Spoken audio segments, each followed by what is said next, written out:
Hi mga guys, bibigyan ko naman kayo ng tips sa paglilinis ng greaseback. Greaseback, yan sa ilalim ng lababo. So, makikita nyo kung paano siya linisin. Gamit ang may timba sa katabo. Yung mga pinutol na yung empty bottle. Ito na siya, mga guys. Ito nakikita ko nasa ilalim. Ang pangit tingnan naman ito. Ito, ang dumi-dumi naman ito. Kasi ang tagal na kasi hindi siya nalilinisan. Kaya halos nagtigas-tigas na yung mga nakapistong mga nakalagak dito sa loob ng greaseback. Saka pangit tingnan yung nakalagay na dito, yung galon sa ibabaw ng patuluan ng galing sa taas na katubo. Ito siya, kailangan alisin to muna gamit ang putol na empty bottle. Ito kasi hindi kasi pwedeng gamitan ng yung tabo kasi malaki. Ngayon kailangan siyang gamitan ng empty bottle para makuha yung maliliit na nandito sa greaseback. Ayun, nakuha ko na siya. Unti-unti, wag mabilis kasi baka kayo masugatan nito. Yung mga oil nakita nyo, kailangan dito pag mga ganito hindi kailangan maarte kasi alam mo naman sa totoo lang mabaho ito. Mabaho ang amoy nito. Kaya ginamitan nito kaya mas maganda pa nga bubuhusan muna siya ng Sunrox para mawala ang amoy. Mamamatay yung amoy ng nakalagay dito sa loob ng greaseback. Ayun, makikita natin ito. Mga kanin-kanin. Di ba yung kanin pag siya nababaho, mabaho ang amoy niya. Ganito din yun. Pero mas lalong mabaho ito. Kasi halong-halo na yung mga mantika na pinagugasan sa plato. Lalo na tumagal ito. Ayan. Pag wala na siya na laman ito, pwede na siyang tanggalin yung nito, yung nakasala dito. Pag naalis na yung laman nito. Ayan, dahan-dahan lang, unti-unti hanggang sa maubos ang laman nito. Ayan.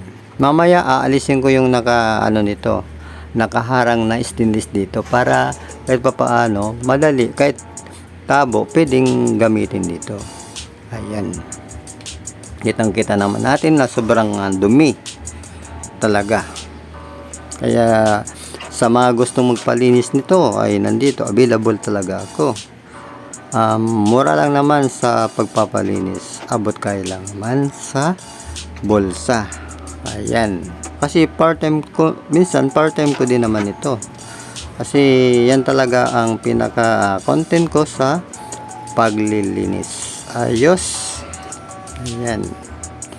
Talagang nililinisan at tinugasan ko talaga to para walang amoy siya. Kasi pag hindi mo nahugasan ng maayos ito, talagang maamoy-amoy pa rin talaga to. Kailangan hugasan na maigi.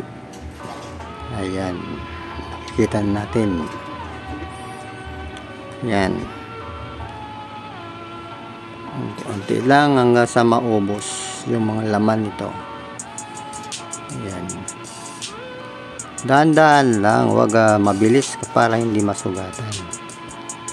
Ayan.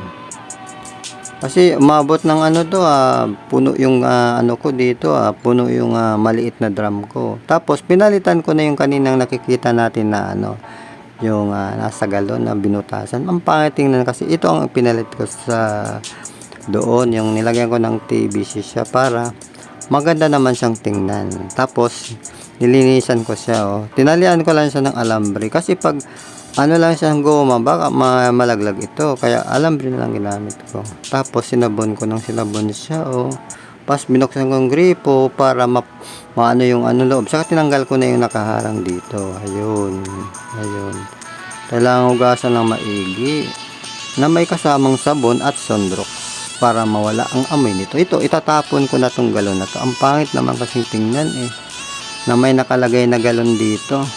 Mas maganda pa rin talaga na may dito na may TBC na makikita, at saka kailangan pa rin linisin ang lababo gamit ang sabon at Sunrox para siguradong malinis na malinis at makintab ang lababo. Ayos, di ba? Oh, papunta na doon sa baba yung tubig na may kasamang sabon. Sabayan na rin sa pagkuskus nito. Alisin yung mga mantika dito hanggang sa malinis at sabayan ng kuskus na may gamit na Scotch Brite. Yan, hanggang sa maluminaw to at buksan yung gripo. Pag malinaw na, saka naman na ibalik yung pinaglinisan na yung screen na nilagay dito. Ibalik na doon para pag may nakabara dito, hindi na didiretso hindi na didiretso doon sa tubo para hindi bumaras siya. Ayos. Saka tapos pupunasan na siya ng basahan. Yan, punas basahan para maganda siyang tingnan. Ayos. Saka yung mga tubo-tubo, punasan na rin. Diba? Makintab siyang tingnan. Diba? Pag binuksan ng maganda siyang tingnan. Kaya very easy sa paglilinis ng grease box sa ilalim ng lababo. Yan lang. Makintab siya. Basta lagi lang siyang lilinisin. Walang amoy yan. Kasi ganun talaga pag lalo na sa mga kondo o sa opisina. Kasi alam mo naman, mga kumakain dito, maraming kumakain, lalo sa mga kantin na pinaghugasan. Kaya takpan na lang ng ganito. At shoutout ko din si Sir Alfie, si Sir Regan, Jowiski TV, si Calvin. Shoutout ko sila, mga kasamaan ko sa trabaho. Si Sir Mike, si Angel, si Ray Fernandez, si Ray Gallardo. Shoutout ko din si George Barber at si Christopher Guillem. Very much sa lahat and thank you for watching.